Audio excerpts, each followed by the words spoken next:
मुझे ना ये वाला पहलू समझ में नहीं आ रहा कि जब एनडीटीवी का जो सौदा था वो अकेले अंबानी जी कर सकते थे, जबकि पूरी डील उन्हीं के पास थी, सारा नियंत्रण एनडीटीवी पे कर सकते थे, लेकिन अडानी को बीच में क्यों लाए, ये पॉइंट मुझे समझ में नहीं आया। कई सारे लोग कह रहे हैं कि अडानी ने ना हॉस्टाइल टेक ओवर टाइप कर दिया। ये बात सही भी है और कुछ हद तक गलत भी है। रवीश की पत्रकारिता का क्या होगा? रॉय साहब वाकई जानबूझ करके अनजान बन रहे हैं या फिर उनको नहीं पता था? ये सारी बातें मैं करने जा रहा हूं। एनडीटीवी के पूरे इस कार्यक्रम को समझने से पहले आपको ये दो नाम जरूर समझने चाहिए। पहला नाम है विश्व प्रधान कमर्शियल प्राइवेट लिमिटेड यानी कि VCPL। एक है राधिका रॉय प्रणय रॉय होल्डिंग्स यानी कि RRPRH। राधिका रॉय प्रणय रॉय की पत्नी है, ये समझ जाओ। एनडीटीवी, जिसे न्यू दिल्ली टेलीविजन नेटवर्क के नाम से जानते हैं, उसने 2009 में VCPL से लगभग 400 करोड़ रुपए का लोन लिया था, जिसके बदले ऐसा मान लें कि उसने राधिका रॉय प्रणय रॉय होल्डिंग्स यानी कि RRPRH की लगभग 29% हिस्सेदारी बेच दी थी।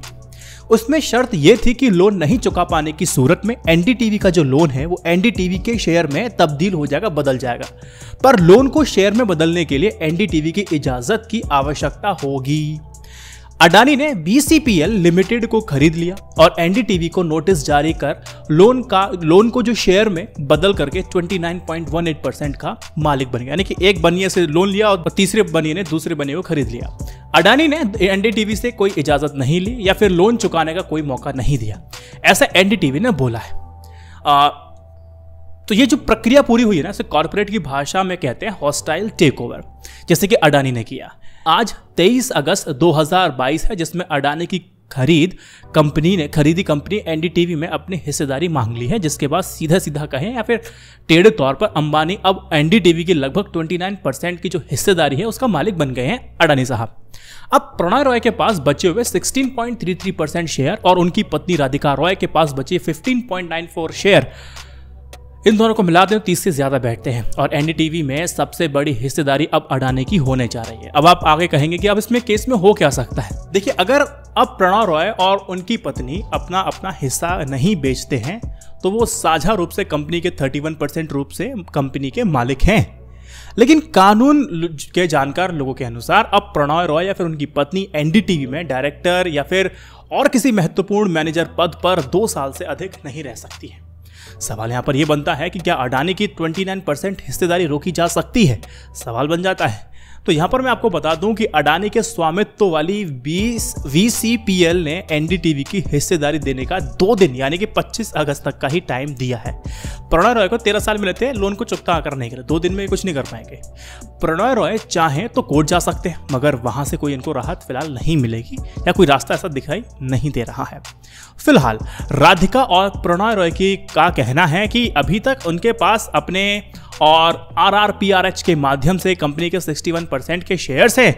उन्होंने अपनी BSE फाइलिंग में यह भी कह दिया है कि ना तो अपना शेयर किसी को बेचने की बात हुई है और ना ही कंपनी का स्वामित्व किसी और को देने की हुई है। ये तो इनका स्टेटमेंट होगा। ये कहानी आपको समझ में आ गई, 3 पार्टी आपको समझ में आ गई। अगर मैं आपसे ये कहूं कि हॉस्टाइल टेक ओवर नहीं है, जो कि मैं सोशल मीडिया पे जानकारी मुझे देखा, मैं लेख पढ़ा, तो मुझे बताना पड़ेगा कि हॉस्टाइल टेक ओवर मानने से लोग मना भी कर रहे हैं। लोगों का यह कहना है कि हॉस्टाइल टेक ओवर नहीं है भाई साहब, बिना किसी पूंजी या संपत्ति के बनी VCPL यानी कि विश्व कमर्शियल ने 2009 में एनडीटीवी को 404 करोड़ का लोन दे दिया। ठीक है, दे दिया। ये पैसा कहां से आया? क्या ये जानकारी लेने वालों को नहीं होनी चाहिए थी, यानी प्रणय रॉय को और ICICI बैंक को? लोन लेने से पहले प्रणय रॉय राधिका रॉय ने तब एनडीटीवी में 29% के हिस्सेदार थे, तो उन्होंने छानबीन क्यों नहीं की? ये 404 वाली क्यों 404 करोड़ रुपए कहां से आखिर आ रहे हैं? असल में विश्व प्रधान कमर्शियल ने ना 404 करोड़ एक और कंपनी यानी कि शिनानो रिटेल से 2009 में ही लोन लिया था। एक कंपनी लोन ले रही है, लेकिन लोन दूसरी कंपनी से लोन लेकर के। शिनानो की रिलायंस इन्वेस्टमेंट एंड होल्डिंग्स ने पैसा दिया था, यानी कि एनडीटीवी को जो पैसा मिला है ना वो अंबानी का पैसा था। विश्व प्रधान कमर्शियल के निदेशक भी रिलायंस के थे। 3 कंपनियां आपस में जुड़ी थी और यह बात कंपनी के मंत्रालय के रिकॉर्ड्स में लिखी हुई है और यह बात बिल्कुल साबित हो जाती है। अब आ जाइए 2012 में। 2012 में विश्व प्रधान कमर्शियल के जो मालिक हैं वो बदल जाते हैं। नेक्स्ट वेव टेलीवेंचर और स्काई ब्लू बिल्ड की एंट्री होती है। दोनों रिलायंस से निदेशक जो है वो महेंद्रा नाहाटा से जुड़ी हुई थी। नाहटा ने अपनी ही फर्म एमिनेंट नेटवर्क से लोन लेकर के 50 करोड़ विश्व प्रधान कमर्शियल को लौटा दिए। अब एनडीटीवी का जो लोन था ना वो 354 करोड़ हो गया। 404 में से 350 करोड़ बच जाता है। क्या प्रणय रॉय को यह पता नहीं चला? सवाल समझने वाला है। जब लोग कह रहे हैं तो ये सारे तर्क दे रहे हैं। 23 अगस्त 2022 तक विश्व प्रधान कमर्शियल नाहटा की ही कंपनी थी, जिसे अडानी सेठ ने बिल्कुल अब खरीद लिया। और मंत्रालय का रिकॉर्ड भी ये कहता है कि एनडीटीवी ने कभी लोन को लौटाया ही नहीं। उसे मालूम था कि ऐसा करने पर बिना नोटिस चैनल पर कब्जा हो सकता है। यानी कि प्रणय रॉय ने एनडीटीवी में अपना हिस्सा 13 साल पहले ही छोड़ दिया था, क्योंकि उन्हें मालूम था कि चैनल बिकने वाला है। 2 दिन में ऐसा कुछ नहीं होगा। इस तथ्य के अनुसार अंबानी ने इस पल को 13 साल तक रोके रखा और अडानी सेठ ने भारत के सबसे विश्वसनीय माने जाने वाले एनडीटीवी नेटवर्क को एक झटके में खरीद लिया। यह है पूरी कहानी। एक तरफ आप कहते हैं कि बैकडोर से एंट्री की, एक बनिए ने दूसरे बनिए को लोन दिलवाया, तीसरे बनिए से लेकर के, और उसे पूरा रिलायंस का पैसा था और अडानी के माध्यम से खरीदवाया गया।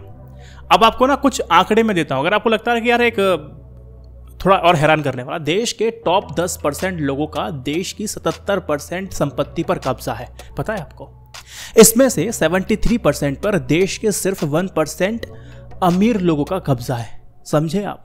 ऐसी स्थिति में अगर ये खबर आ जाती है कि देश के सबसे अमीर व्यक्ति ने एनडीटीवी में 29% का अगर स्टेक होल्डर अगर ले लिया है, एक न्यूज चैनल में 29% की हिस्सेदारी खरीद ली, तो इसमें चौंकने वाली बात क्या है? इसमें भी चौंकने की आवश्यकता है। जितना मेरा आपका बजट है ना पूरे देश में, भारतीयों का जो यूनियन बजट निकलता है मेरा और आपके खर्चे का, उतना मात्र 10 लोगों की संपत्ति है। 10 लोगों के पास इतनी संपत्ति है कि पूरे देश का बजट के बराबर।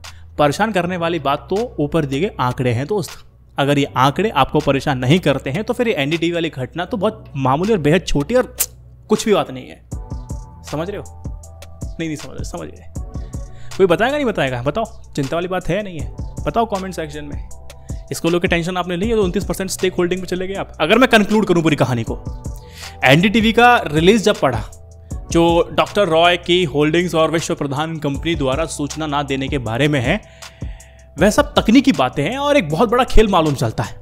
हम जैसे छोटे लोग इस बात को नहीं समझ पाएंगे और क्या संदेश मिलेगा ये भी आप नहीं समझ पाएंगे इस पर। लेकिन जो हम समझ सकते हैं, सोच सकते हैं, वो ये है, एक तो जो कर्ज आपने लिया है उसको लौटाओ।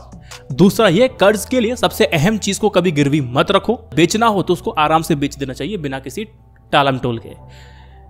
कुछ महीने पहले ही अडानी मीडिया ने राघव वाले क्विंट मीडिया को 49% हिस्सेदारी ली है। पता है आपको? वह भी बिक गए। हिस्सेदारी ली है भाई, बिजनेस है, आपको समझ में नहीं आएगा। बहरहाल जो एक पहलू मुझे समझ में नहीं आया वो ये है कि सौदा अंबानी ने क्यों नहीं किया, जबकि पूरा मामला उनके नियंत्रण में था। पैसे का हेरफेर अंबानी ने की। अंबानी पैसे नहीं देते, एनडीटीवी को 400 करोड़ नहीं मिलते। खैर, ओपन ऑफर तो बचा हुआ है। एक मजेदार बात यह भी हो जाती है, जो कंपनी अधिकृत हो रही है उसका पिछले वित्त वर्ष में रेवेन्यू पता है कितना था? 1 लाख रुपए था मात्र। और यह भी वो कंपनी है जो ओपन ऑफर में अडानी प्लस की पार्टनर होगी। एक पूरा खेल ऐसा है। मेरे पास ग्राफिक्स टीम नहीं है तो मैं अच्छे से और समझा देता, सॉरी नहीं है मेरे पास। वैसे एक मैसेज रवीश कुमार ने दे दिया, मतलब अब रवीश कुमार का एक रिप्लाई आ चुका है। रवीश कुमार ने ना पूप इंडिया के एक आर्टिकल रखा गया था जिसमें उनका मजाक बनाया गया था, इस्तीफा देके भागने वाले हैं। अब रवीश कुमार डीएनए सब में बात कर रहे हैं, ये सारी बातें चल रही थी। लेकिन रवीश कुमार का सुबह पोस्ट है, बोला कि मैं कोई इस्तीफा देने नहीं जा रहा हूं, बिल्कुल अफवाहें हैं, बिल्कुल उस तरह से कि रवि, जिसमें कहा गया था कि कुमार को अब प्रधानमंत्री इंटरव्यू देने वाले हैं, फिर अक्षय कुमार का इंटरव्यू ले लेते हैं। ये बिल्कुल अफवाहें हैं और कुछ नहीं है। आपका अपना 0 टीआरपी और सबसे महंगा एंकर ये डील को लेकर के रवीश कुमार ने तंज कसा। हो सकता है कि आने वाले वक्त में 1 साल के अंदर एडिटोरियल में एक बहुत बड़े बदलाव या फिर पूरे पैटर्न देखने को मिले। आने वाला वक्त बताएगा, देखते हैं क्या होता है। इस वीडियो को 3 व्हाट्सएप ग्रुप पे शेयर कर सकते हैं तो बहुत अच्छा हुआ। एक सवाल मैं आपसे पूछूं कि जब आपको खबर मिली कि एनडीटीवी के 29% शेयर अडानी ने खरीद लिए हैं, तो आपके दिमाग में सबसे पहले तस्वीर किसकी आई थी? रवीश कुमार की आई थी ना। यही उन्होंने कमाया है। अगर आप सहमत हैं तो शेयर कर दीजिए। जय Hind, Vande Mataram. Stay updated, stay educated, सत्यमेव जयते। नमस्कार।